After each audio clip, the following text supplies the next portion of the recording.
በሳምንት አንድ ጊዜ የምትጠርጋት ጫማ እንዴት አይነት ነች! ቆንጆ ሹዝ አለው ይሉሃል። አየህ ሹዙን ተመልከተው ይሉሃል። የምቀኛን የሚያርፍብህ ኃይል ሆናለ ማለት። በአንዳንድ ነገሮች እንስማማለን። እንዴት ነው? ጠንከር ያለ ሐሜተኛ ሲመጣ በጥንካሬው ተባባሪዎች እንሆናለን። ክፉ ስም አጥፊ ሲመጣ በክፉ ስም አጥፊ ጋር ህብረት እንፈጥራለን። የመንፈስ አንድነት አለን። የጠላት ኃይል ተነስቶብኛል እዛ ያዝልኝ እባክህ ዲያብሎስ ሆይ ይላሉ። በቃ በመተቱ በአስማቱ እውቀት አጥቻለሁና እባክህ ይሄን አይነ ጥላ አስወግድና የእውቀቱን አስገባልኝ እባክህ ብዙ ይታገላሉ። ሀብቴ፣ ኑሮዬ፣ ጊዜ፣ ዘመኔ ብዙ መስመር ላይ ተበላሽቷል እባክህ ብለው ዲያብሎስን ይለምናሉ። በጨለማው የጨለማውን ክፉ ኃይል መጽሐፍ ቅዱስ እንዲህ ይላል። ማቴዎስ ወንጌል ምዕራፍ 25 ቁጥር 1 ላይ በዚያን ጊዜ መንግሥተ ሰማያት መብራታቸውን ይዘው ሙሽራውን ሊቀበሉ የወጡ 10 ቆነጃጅቶችን ትመስላለች። ከነርሱም 5ቱ ሰነፎች 5ቱም ልባሞች ነበሩ ይላል። እንግዲህ 5 ሰነፍ 5 ልባም ክፉ መንፈስ እኩል በኩል አግኝቷል ማለት ነው። ልባሞቹ በመጀመሪያ እንዴት መብራታቸው መብራት እንዳለበት የጨለማውን ጊዜ እንዴት እንደሚቀበሉት አስበውበት ተዘጋጅተውበታል። ፕሮግራማቸውን አውጥተዋል። በፕሮግራማቸው ውስጥ ቢያልቅስ ብለው ደግሞ ተዘጋጅተዋል። ምናልባት ሙሽራው ጊዜውን ካረዘመ መብራታችን ቢጠፋና ቢጨልም ከሙሽራው ጋራ ያለን ህብረት እና መተያየት ይቋረጣል ብለው ስለገመቱ አስቀድመው ልባምነታቸውን የሚያረጋግጥ መንፈሳዊ ዝግጅት አድርገዋል። ሰነፎቹ ደግሞ አይ ይበቃናል አሉ። ዛሬ ችላ እንዳለው ክርስቲያን ማለት ነው። ችላ አሉ። ይበቃናል ያለው ላይቆይ ይችላል፣ ምንም ላያመሽም ይችላል። ስለዚህ በጊዜ አከናውነን ሰርጉ ላይ ተገኝተን ታይተን በጊዜ እንመለሳለን ብለው ወሰኑ። ግን ሰነፎች ናቸው። ስንፍናቸው ምንድነው? አስቀድመው ዝግጅት አላደረጉም። የሚጠይቀውን ወቅቱ የሚጠይቀው ነገር ላይ ትኩረት አልሰጡም። ስለዚህ ችላ አሉ። ለነገሮች ምንም ቦታ አልሰጡትም።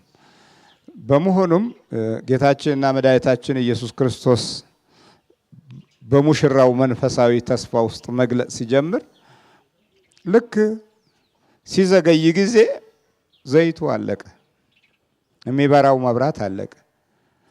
እነዛ ያበራሉ፣ እነዚህ 5ቶቹ ምንም አያበሩም። በጨለማው በኩል ቆመዋል። ግን በሙሽራው ቦታ ላይ ነው ያሉት። አይገርማችሁም? ክርስቲያን ሆነን በጨለማው በኩል ስንቆም ዘይት ከያዙት ጋር ተሰልፈዋል፣ ይዘዋል። ዘይት ግን አለቀ። ስንፍና ይሄን ያህል ነው። ብዙ ያላሰብንባቸው ነገሮች እስካሁን ድረስ እየፈተኑን ነው።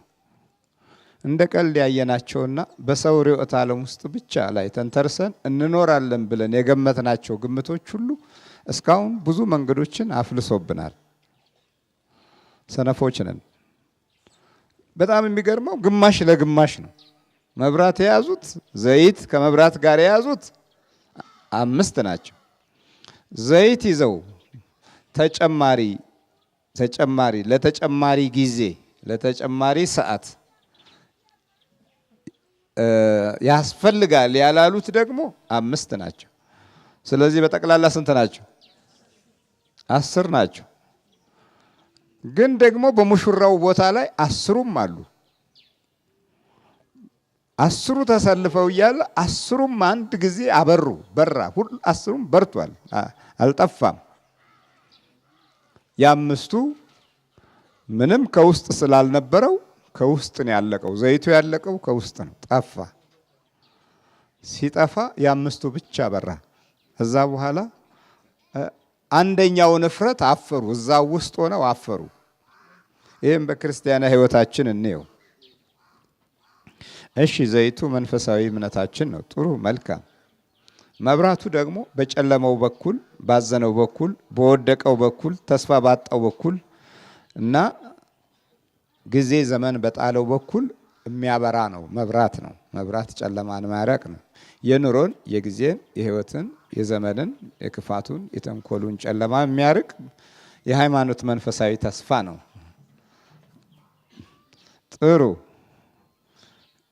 ግን የውስጥ ዘይታችን ካለቀው ወገኖች ነን አይደለንም የሚለውን ለማወቅ አሁን ብዙ አያስቸግርም። የውስጥ ዘይታችን ማለቁን የምታውቁት ምንድነው? ክፉ መንፈስ ገብቶ ተደራጅቷል። የምቀኛው ገብቷል፣ የተንኮለኛው ገብቷል፣ የአይነ ወጊው ገብቷል፣ የአይነ ጥላው ገብቷል። ስለዚህ እንኳን በጨለማው በኩል ልናበራ ቀርቶ ያለቀው ዘይቱ ከውጭ ነው ከውስጥ ነው? እስቲ ንገሩኝ። ከውስጥ ነው የሚያልቀው ዘይት። የመብራቱ ዘይት ከውስጥ ነው የሚያልቀው። ከውስጥ ነው ያለቀው ዘይቱ። ስለዚህ ብራህ ቢሉት አልበራ አለ፣ ክሩ ተቃጠለ። አሁን የኛም ህይወት ልክ እንደዚህ ነው። ከውስጥ መንፈሳዊ ዘይታችን ስለተቋረጠ ምቀኛው እንደ ልቡ ስራ መስራት ጀመረ። ማብዘዝ ከፈለገ ያፈዘናል፣ ማደንገዝ ከፈለገ ያደነግዘናል፣ መጣል ከፈለገ ይጥለናል፣ መስበር ከፈለገ ይሰብረናል። የመናፍስቱ ትእዛዝ በተቃና መልኩ ተግባራዊ እየሆነ ያለበት ወቅት ላይ ነው ያለ ነው። ስለዚህ ዘይቱ ከውስጥ ካለቀ ወደ ውጭ መብራት አይችልም። ክርስትናችን ዛሬ ለሌላው ዓለም አልበራም። በሄድንበት ሁሉ በሄድንበት መንገድ ሁሉ ፈተና ነው። ሁልጊዜ መንፈሳዊ ስሜቶቻችን ውስጥ ዘይት የለም። እንረበሻለን፣ እንናደዳለን፣ እንበሳጫለን። ምክንያቱ ምን እንደሆነ ግን አይገባንም። በጣም ጥቃቅን ነገሮች እንኳ በትዕግስት የምናልፋቸው ነገሮች ላይ እንኳ ምንም አይነት መንፈሳዊ ትኩረት ሳንሰጠው የዲያብሎስ ውጊያ ነው ብለን አናቅም። አንዳንድ ሰዎች እንደውም በተፈጥሯቸው ንዴትን የዕለት ኑሯቸው አድርገውታል። ሳይናደዱ የሚውሉበት ጊዜ ካለ ለራሳቸውም ይገርማቸዋል። ለምንድን ነው ዛሬ ያልተናደድኩት ይላሉ። የግድ የንዴት ተስፋ ነው ያዛቸው፣ የብስጭት ተስፋ ነው ያዛቸው። የብስጭቱ ጠባይ ግን ምንም እዚህ ግባ በሚባል ነገር አይደለም። ተስፋ መቁረጥም የዛው አካል አይነት ነው። የውስጥ ዘይት ሲያልቅ እንደዚህ ነው ነገሩ፣ አይበራም። ወደ ውጭ የሚበራ ነገር የለንም። እና እነዚህ አምስቱ እኩል ነው የተካፈለው። በዲያብሎስ አሰራር ደግሞ በጣም ትልቅ ድል አግኝቷል። ወደ ሙሽራው ጋር ወደ ተጠሩት ከአስሮቹ አምስቱን አግኝቷል። እነዚህ አምስቱ ሰዎች በሚገርም ሁኔታ ወደ ኋላ ቀሩ። ኧረ በጨለማው በኩል ቆመናል አሉ። ተመካከሩ። ደግሞ የመንፈስ አንድነት አላቸው። ሊቀር እንኳ የፈለገ የለም። ክፉ ኃይል የመንፈስ አንድነት አለው። በአንዳንድ ነገሮች እንስማማለን። እንዴት ነው? ጠንከር ያለ ሐሜተኛ ሲመጣ በጥንካሬው ተባባሪዎች እንሆናለን። ክፉ ስም አጥፊ ሲመጣ በክፉ ስም አጥፊ ጋር ህብረት እንፈጥራለን። የመንፈስ አንድነት አለን። ይሄንን የሚፈልገው ከውስጥ በኩል ዘይት አልባ ስለሆነ በቂ የመመለሻ ግርማ ሞገስ ስለሚያጥረን፣ በዛም በላይ ደግሞ ያንን መንፈሳዊ ህይወታችን ላይ ያለውን የህይወት ዘይት ጸጥ ያደረገው ኃይል ከውጪ በሚመጣበት እና ራሱን በሚያነቃቃው የግፍ አሰራር ላይ ቶሎ ብሎ ህሊናችንም ልቦናችንም ህብረት ይፈጥራል። አሁን አምስቱ ተስማሙ፣ በአንድ ነገር ተስማሙ። የመጀመሪያው ዘይታችን አልቋል፣ ሁለተኛ ዘይት ለመግዛት እንሂዳሉ። በዚህ ጊዜ መብራታቸው የለም። በጠፋበት መብራት ውስጥ ይወጣሉ። ከዛ ከሙሽራው አዳራሽ ዛሬ ብዙ ሰዎች ዘይት ከውጭ ይገዛሉ። መጀመሪያ የያዙትን በበቂ መንገድ አልያዙምና። ዘይት ማለት እምነት ነው፣ ሃይማኖት ነው። ከልዑል እግዚአብሔር አምላክ የሚመጣ መንፈሳዊ የመልእክት ተስፋ ነው፣ ራእይም ነው። ከዛ በኋላ ባዶ ሆነ መብራታቸው። የግድ ምን አደረጉ? በጨለማው በኩል ወጡ። ምን ሊገዙ ነው? ዘይት ሊገዙ ወጡ። የሚያስፈራ ነገር ነው። 10 ነበሩ፣ 5ቱ ተለዩ ማለት ነው። በዚህ መካከል ሙሽራው ሊመጣ ነው። ክርስቲያናዊ ህይወታችን ልክ እንደዚህ አይነት ነው። አሁን ያለንበት ነገር እንዲህ ነው። ዘይት ለመግዛት ውጪ ነው ያለነው። ውስጥ ገብተን ነበረ፣ ዘይቱ አለቀ። እምነቱ፣ ተስፋው፣ ራእዩ አለቀ። ጀግንነቱ፣ ታሪኩ፣ መንፈሳዊ ጉብዝናው፣ የአባቶችና የእናቶች የቀድሞ የህይወት ፍቅር አለቀ። አሁን ዘይት ለመግዛት ውጭ ነው ያለነው። ስለዚህ ውጪ ከወጣንበት ጊዜ ጀምሮ ማህተባችን ተበጠሰ። ምንም አይመስለንም። ግድ የለሾች ነን። መስቀላችንን ከአንገታችን አወጣን። በቃ ችግር የለም። ባዶ ሆነ አልሆነ ችግር የለም። እንዳውም አንዳንድ ጊዜ ጓደኞቻችን እንዳይተቹን እንደ ዘመናዊነት በሚመስል መልኩ ማህተብ ባይኖር የተሻለ ነው ብለን ገመትን፣ ወጣን።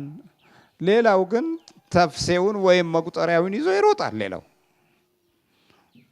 ስራም ላይ ሱቁም ላይ መንገዱም ላይ ይዞ ይላል፣ ይታገላል። ግን አንድ መንፈሳዊ ምልክት የለውም። መንፈሳዊ ደህንነት የሚታይበት ነገር የለውም። ሆ ይላል፣ ይጋጋል። አንተ በብዙ በረከት የተጠራኸውና ክርስቶስ የሞተልህ ግን ዘይት ከውጭ ትፈልጋለህ። አሁን መብራቱ የለም። ሌላው ክሩ ተቃጥሏል። ከማጥረቱ የተነሳ ዘይት እጥረት ካለበት ነገር የተነሳ ክሩ ተቃጥሏል። የ5ቱ እነዛ ግን ዝም ብለው እዛው ትርፍ ዘይት መብራት ይዘዋል። ቢያንስ እስከ ነገ ድረስ ይበቃናል ብለው አስበዋል። የትርፍ ዘይቶቻቸውን በጎናቸው ይዘዋል። ይበራል። ሲበራ አንድ አዳራሹን ይታያል። 2 እነሱ ይታያሉ። 3 መብራት ስላለ እንቅፋት የለም። 4 የሙሽርነታቸው አካል ደምቋል። በደንብ ይታያሉ፣ ደምቀው ይታያሉ። ሌላው በመብራቱ ደግሞ ይለያሉ። አንዱን አንዱ ሊተያዩ ይችላሉ። እነዛ 5ቶቹ ግን አይተያዩም። ቢዘበራረቁ አይተያዩም። ይህን ከኛ ህይወት አንጻር እንይ። አሁን እኛ የምንተያየው በተንኮል ብቻ ነው። አንዱ የሚያየው በመንፈሳዊው ብርሃን አይደለም። አንዱ የሚያየው በሀብቱ፣ በደረጃው፣ በውድቀቱ ባለው ሁኔታ፣ በኩራቱ፣ በትዕቢቱ እና በሀሳቡ ባለው ነገር ነው። አሁን እንዲህ ነው የምንተያየው እንጂ በመንፈሳዊ ሙሽርነት አንተያይም። እነዚህ ግን መብራታቸው እየበራ ያሉት ሰዎች ይተያያሉ። ሌላው ደግሞ ጭንቀታቸው የዘይት እጥረት አይደለም። ጌታ መቼ ይመጣል ነው ሀሳባቸውም መሻታቸውም። ጌታ በስንት ሰዓት ሊመጣ ይችል ይሆን እያሉ ሁሉም በአንድ መንገድ ጌታቸውን ነው የሚጠብቁት። እነዚህኞቹ ግን ለሚከተሉት ነገሮች ሁሉ ያስባሉ። አንደኛ ለጨለማው ያስባሉ። 2ኛ ለዘይቱ ያስባሉ። ዘይታ የላቸውማ። ለመብራታቸው ያስባሉ። ሌላው ሄደው ከሚገዙበት ቦታ ያስባሉ። እንደገና ደግሞ ካጣንስ እዛ ብለው ሲሄዱ ደግሞ በጨለማ ነው የሚሄዱት። መብራት የላቸውም። እንዴት አድርጎ መብራት ይኖራቸው? በጨለማ ሄዱና የሆነ ቦታ ላይ ደረሱ። ዘይት አለ ወይ? ቆይ ገና ልነሳ ነው፣ መሽቷል። በዚህ ሰዓት ለምን መጣችሁ ይላል። ያ ዘይት ደግሞ የሚሸጠው አለ ጊዜው ነው ዘይቱ የተፈለገው። በዚህ ሰዓት ቆይ ለምን መጣችሁ? ቆይ በርስ ከፍት ድረስ ረጋ ብሉ። ያንኳኳሉ። እነሱ ሌላ ቦታ ያንኳኳሉ። ዛሬ ብዙ ክርስቲያን ሌላ ቦታ ያንኳኳል። ከዲያብሎስ በኩል ሄዶ ያንኳኳል። እባክህ የህይወት ዘይት አጥሮኛል፣ እርዳኝ፣ የጠላት ኃይል ተነስቶብኛል፣ እዛ ያዝልኝ እባክህ ዲያብሎስ ሆይ ይላሉ። በቃ በመተቱ በአስማቱ በምን እውቀት አጥቻለሁና እባክህ ይሄን አይነ ጥላ አስወግድና የእውቀቱን አስገባልኝ እባክህ ብዙ ይታገላሉ። ሀብቴ፣ ኑሮዬ፣ ጊዜ፣ ዘመኔ ብዙ መስመር ላይ ተበላሽቷል እባክህ ብለው ዲያብሎስን ይለምናሉ። በጨለማው የጨለማውን ክፉ ኃይል ዛርና ውቃቢውን ልጄን ጠብቅልኝ እየተባለ እኮ ሲጸልዩልን ኖረው ይሄው በክፉ መንፈስ ጥበቃ ውስጥ እኮ ነው ያለነው። መብራታቸው የጠፋ ሰዎች ሌላ ቦታ ነው የምንፈልገው። በደህናው ጊዜ ሰዓት ዘይቱ በሚገኝበት በብርሃን ሰዓት ጥንቃቄ የጎደለን ስለሆነ ያ ሂደት ነው። ከኛ ባህሪ ጋር ለምን ይስማማል ብንል የሚስማማበት አንድ መንገድ አለው። ጸሎት ትተናል።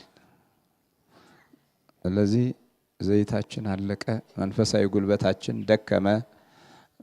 መጽናናትና የበረከት ተስፋዎች ከውስጥ በኩል የመንፈስ ቅዱስ እገዛ እጥረት አጠረን። መምከን በዛ፣ መንፈሳዊ መክነት አየለ። ተንኮል፣ ግፍ በዛ፣ ምቀኝነት በዛ። የተደበቁ ክፋቶች በጣም ሰልጥነው ህይወታችን ውስጥ በረቱ። የቤተሰቦቻችን ቅናት በተደበቀ ምስጢር በኩል ጉዳቱ አየለ። በቃ እንዴት እንደምንወድቅ የሚያስቡን ከጎናቸው ያሉ ናቸው።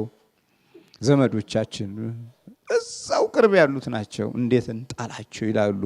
የውስጣቸውን ጥላቻ በመንፈስ በኩል የሚመጣው ጉዳትን ሲያዩ ይረካሉ፣ ደስ ይላቸዋል። ትናገር የነበረችውን ዝም አሰኘኋት፣ ትሮጥ የነበረችውን አቆምኳት፣ ይበር የነበረውን አሰርኩት።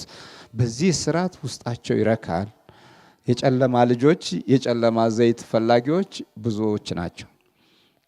እንደምንም ብለው አንኳኩተው ጊዜ ፈጅተው ሲመጡ ሙሽራው ገብቶ በሩ ተዘግቷል። እንዲህ ይላል፣ ሰነፎቹ መብራታቸውን ይዘው ከነርሱ ጋር ዘይት አልያዙምና፣ ልባሞቹ ግን ከመብራታቸው ጋር በማሰሯቸው ዘይት ያዙ። ሙሽራው በዘገየ ጊዜ ሁሉ እንቅልፍ አላቸውና ተኙ ይላል። ምን ብሏቸው ተኙ ነው የሚለው? አዚም አለ። አያችሁ፣ ሙሽራውን በሚጠበቅበት ጊዜ አዚም አለ። በእግዚአብሔር አምላክ ቤት ጉዞ ውስጥ አዚም አለ። አይምሰል። አዚሙ ደረጃ በደረጃ፣ የምእመናኑ አዚም ሌላ ነው፣ የአገልጋዩ አዚም ሌላ ነው። እያገለገለ የሚያንቀላፋ ጥቂት አይደለም፣ እየተገለገለም የሚያንቀላፋ ጥቂት አይደለም። ሁሉም ግን እንቅልፍ አላቸው ነው የሚለው። በአዲስ ዘመን ውስጥ እንቅልፍ ሞልቷል። በቃ በአዲስ ኪዳን ዘመን ውስጥ እንቅልፍ ካሉት ትልልቅ አዚሞች አንደኛው አካል ነው። እንዲያውም የአዲስ ኪዳን ሕዝብ በጣም እንቅልፋም ነው። ብዙ ቦታ ላይ ተኙ ነው የሚለው። ደቀ መዛሙርቱን ጨምሮ አንድ ወቅት ላይ በጌቴሴማኒ የታየው ሁኔታ ያው ነው። ጴጥሮስ፣ ሌሎችም ደቀ መዛሙርት ተኙ ነው የሚለው። ጌታ በሚጸልይበት ጊዜ ተኝተው አግኝቶ አንድ ሰዓት እንኳን ከኔ ጋር መጸለይ አቃታችሁን አላቸው። ስጋ ደካማ ነው፣ መንፈስ ግን ተዘጋጅቷል። ሁለቱም ተዘጋጅቷል። የእግዚአብሔርም ማዳን ተዘጋጅቷል፣ ክፉም መንፈስ ደግሞ ለውሳኔ ተዘጋጅቷል፣ ክርስቶስን ሊሰቅል። ስለዚህ የአዲስ ኪዳን ሕይወት መኝታ ይበዛበታል። በነቢያት ዘመን የነበረው መከራ ስለማያስተኛቸው ይጸልያሉ።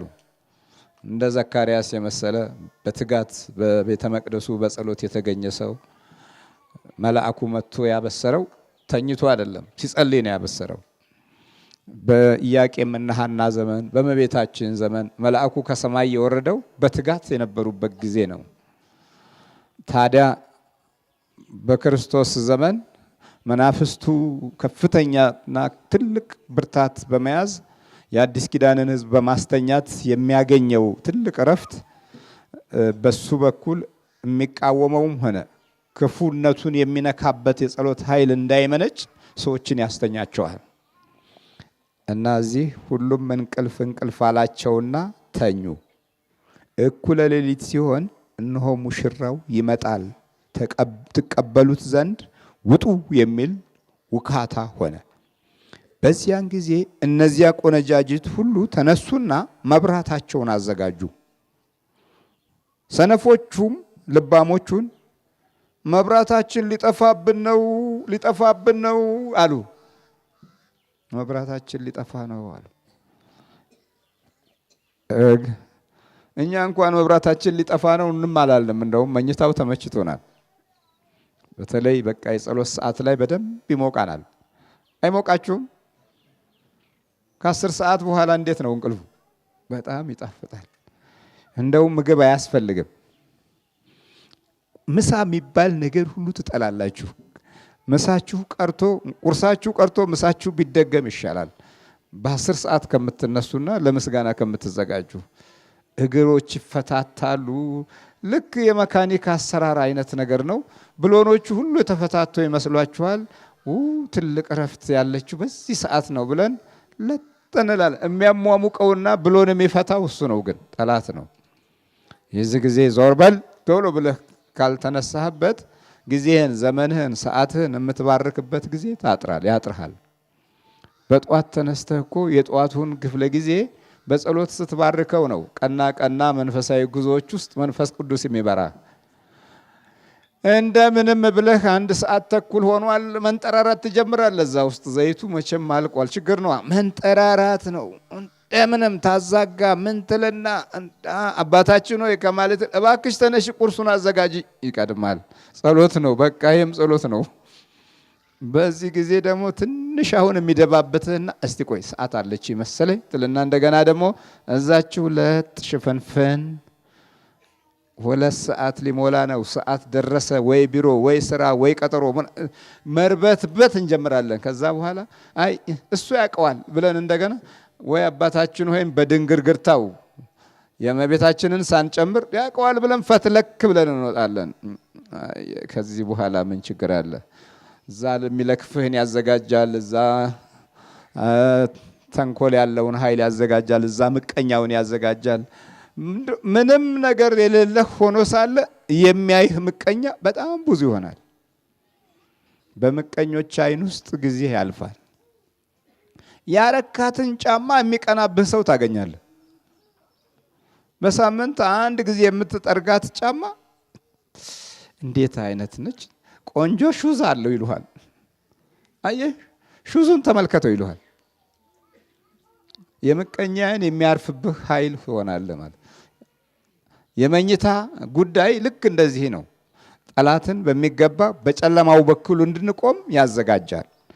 ከዚህ በኋላ እባካችሁ መብራታችን ጠፋብን፣ ሊጠፋብን ነው፣ ከዘይታችሁ ስጡን አሏቸው። ልባሞቹ ግን መልሰው ምናልባት በእኛና ለእናንተ ባይበቃስ ይልቅስ ወደሚሸጡት ሄዳችሁ ራሳችሁ ግዙ አሏቸው።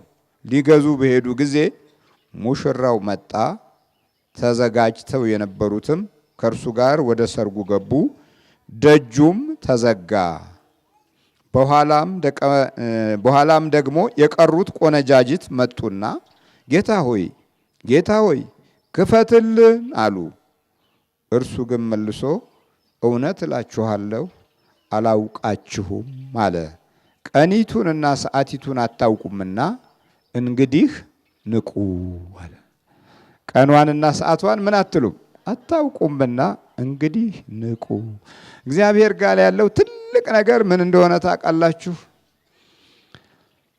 ንቁ የምትለዋን ብቻ ውሰዱና ከማን ጋር እንንቃ ብላችሁ ደግሞ መልስ ስጡ። ከማን ጋር እንንቃ? ከጸሎት ከምስጋና ከእግዚአብሔር ጋር ከመንፈሳዊ ትምህርት ጋር ከማን ጋር እንንቃ? እስቲያ አሁን እዚህ ንቁ ቀኒቱን አታውቁም አለ። ቀኒቱን አለማወቃችን በእውነት ብዙ እንድንደክም አድርጎናል። አንዳንድ ምቀኞች ምን ያደርጋሉ? ይሄኛውን ዓመት አጎሳቆላለሁ ብለው ያስባሉ። በቃ አብቅቶለታል። በምቀኝነት መንፈስ ደግሞ የሚኖሩ የመተቱን ዓለም የለመዱ ቃልቻውና ጠንቋው በዚህ ዓመት ድባቅ መታልሃለሁ ይላሉ። በዚህ ዓመት አውድመዋለሁ ይላሉ። ካልበረታህ በክፉ መንፈስ የውድመት ተስፋ ውስጥ ገብተህ ጨንግፈህ ቀጭጨህ ትቀራለህ። ከበረታህ ቀኒቱን አታውቁም። ማንም ቀኑን አያውቅም። የክፋት ቀኑን፣ የተንኮል ቀኑን አያውቅም። የመዳን ቀኑን፣ የመንፈሳዊ ኃይል ቀኑን አያውቅም። ቀኒቱን አታውቁም ማለት